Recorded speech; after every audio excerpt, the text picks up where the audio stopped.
Welcome to another episode of TCG Talk. Back today with another video. And in today's video, I'm going to be presenting you a Katsu playline and kind of talking about how I approach playing Katsu from like a macro perspective, from a big picture perspective on hopefully how to give you a more like focused game plan when it comes to playing out lines that aren't like the nuts lines like Surging Strike and Bonds of Ancestry and things like that. So if you like this type of content, please leave a like, comment, subscribe. If you're new to the channel, welcome. Thank you so much for joining. If you're a long-standing member, I really appreciate your support. Feel free to check out the Patreon and the Discord down below. So I've tried to literally record this like 7 times today, and I'm really struggling with the best way to say it, but hopefully I can give you kind of the best way that I approach Katsu without rambling too much. So I've had, I'd say 10 to 20 people over the last year ask me, they're saying, look, I'm having trouble with Katsu. I don't know exactly how to play out certain lines when it comes to Katsu when I don't have like the really good surging line. And I feel like my opponent just doesn't care about what I'm doing if I don't show them that line. And I understand what you're saying right now, right? Katsu's biggest weakness, for lack of a better term, is most top decks in Flesh and Blood, most top decks do one of two things. Either they have super efficient damage lines like Phi, Briar, and Chain, where their damage ceiling is just unbelievable and they can just race you down to 0 and not care about what you're doing, or they have disruptive / like flexible game plans like Oldheim and Bravo and Lexi and Azalea, right? Katsu's issue is he really hasn't had either one of those. As far as he does have decent on both sides of the coin with that, but he's never been like as good as the decks in those sections for that, right? With the damage ceiling, up until recently, he never was as good as Phi or Briar. And then on the disruptive, he's never had super, if any, disruptive on hit effects. So the Outsiders set kind of fix the damage ceiling thing, right? Like we are on par or better than Phi, in my opinion, better than Briar, more consistent, in my opinion, unless they just draw Channel Mount Heroic like crazy. So the damage ceiling side was really fixed. What wasn't fixed was the disruptive side. So how do you supplement not having disruption? Like how do you make your opponent care about things? And after trying to record this like 6 times, I finally can sum it up into like one sentence, which is basically make your opponent make a decision as quickly as possible in your turn. The more information you give your opponent in your turn, the more likely they are to not care about it and just make you do something, right? So for this example, we have a blue. It can be any blue, just Lure to Win for sake of a blue. Soul Bead Strike, 100 wins, and leg tap. Most of the time, without knowing like all the different things, and it all just also depends. We're going to say we're playing a Lexi here. Although it doesn't matter if we're playing a Lexi or an Oldheim in this position, I'm just going to probably do the same play line no matter what. But for the most part, most people would probably say pitch your Lure to Wind, right? 2 floating, Kadachi, 1 floating, right? And then you play leg tap with no floating. See if they make them block the second Kadachi. Play leg tap. They go get Rise Knee Thrust. Maybe you discard the Soul Bead Strike, and then you play out this. So you're pretty much forcing 2 mass triggers, and it is really good. Works really well, right?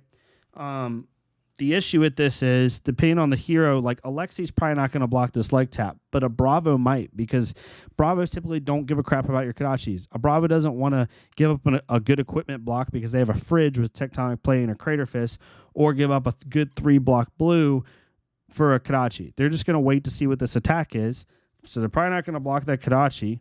They're just going to block this leg tap. You're not going to get the Rise Knee Thrust, and then all of a sudden, you can't get Mask, and you basically are stuck with these 2 attacks, which in this situation, you honestly probably would play a Soul Bead Strike just to try to leak 4 damage and then arsenal your 100 wins and call it a day. So you've dealt 6 damage. You've taken 1, 2, maybe only 1 card from their hand, and that's it, because you gave them more information. Because now when you play this leg tap in this manner, you have no resources floating with 2 cards in hand.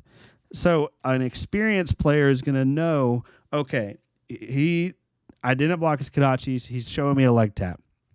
If I like this leg tap hit, he gets mass draw, right? And he can not only get mass draw, but he's going to get Rise and Knee Thrust. If he already has Rise and Knee Thrust in hand, it's not going to matter anyway. So they're basically going to say, okay, I'm going to block this because he doesn't have any resources floating, which means if one of these is a 1 cost, he's going to have to pitch to play it, which is really not optimal. If he doesn't have a 1 cost, then he's just going to play out 2 more attacks, not force mass draw, and I basically blocked 1 attack, and that was it. And if he does have Rise and Thrust in his hand, let's say this was the hand, then he's just going to hit me 2 more times. I can block 1 more if I want to, but really, again, no mass draw, no draws, nothing crazy. You gave them a lot of information, right? Now let's rewind it and let's do it the same line, similar line, but less information given right off the bat. So in this situation, let's pitch the Lord of Wind. Let's play leg tap first. 2 resources floating. So now the same decision point. In the last leg tap, they knew that you had no resources floating and you had 2 cards in hand. They knew that they could block out that leg tap and prevent mask, and you only have 2 cards left with no resources. So your options are limited. In this situation, for someone who knows Katsu's deck really well, you have so many options, right? They have three main lines, right? Their first decision point is, does he have Rise and Thrust or not? If he has Rise and Thrust and I block out this leg tap, then he's going to be able to Rise and Thrust me. Let's just switch out this card. Is it Soul Beat Strike? No, let's do this one. He's going to be able to play Rise and Thrust for 5. Let's say I blocked out the leg tap. Then he's going to be able to Kadachi, and then he's going to hit me with something else. So now he's going to come in with something crazy at the end, potentially. Who knows what it is? Or, if I'm running Hurricane Techniques, I could have Hurricane Technique in hand, right? And they don't know it. Or they could say, okay, what if he doesn't have the leg tap, right? If he doesn't have the Rise and Thrust, am I going to give him the Rise and Thrust? What if he has Hurricane Technique in one of his hands? He has 2 resources floating. He can play the Hurricane Technique, right?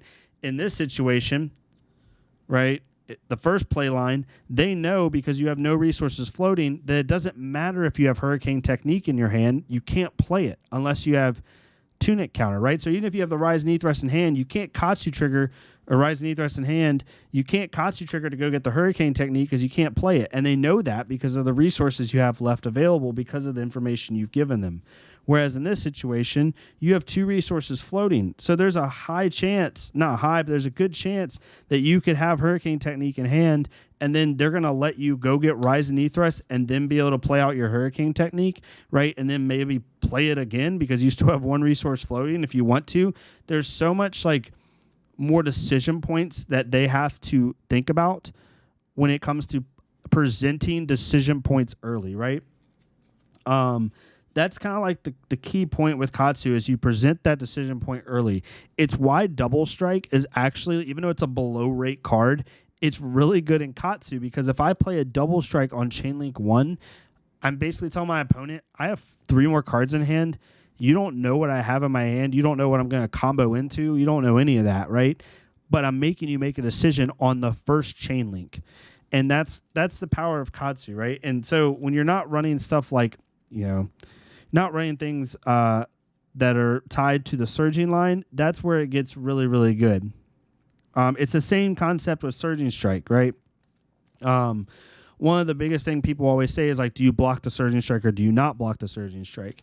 And now, and prior to the Bonds line in Katsu, it was pretty simple. It was just never block Surging. Always block Whelming, don't block Surging, just double block Whelming, and the turn's over.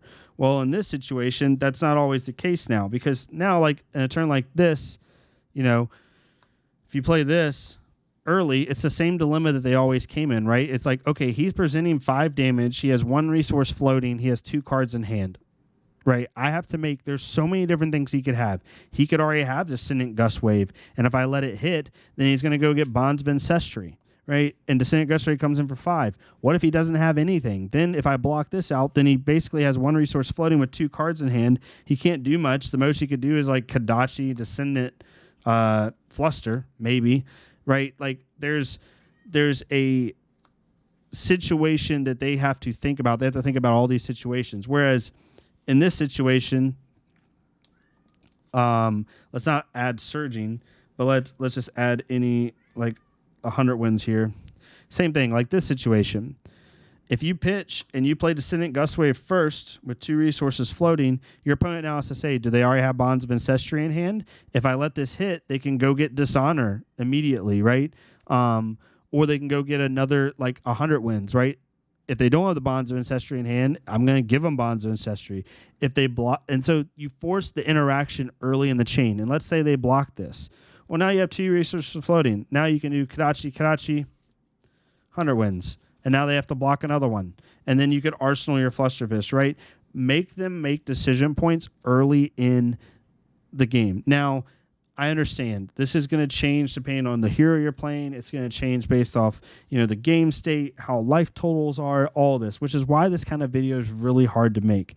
But I will say, at a base level, if you can simply tell yourself, I'm going to make my opponent make a considerably important decision as early in the turn as possible while also not showing them a lot of information, you'll be in a good spot, right? The leg tap example is the easiest and best example for that, right? If I show the leg tap chain link 1, it's a lot more impactful than when I show the leg tap on chain link 3, because chain link 3 gives my opponent more information. I've expended 3 resources versus 1, and the flexibility of what I can do after that leg tap goes down as if it did when it was chain link 1. Hopefully this makes sense.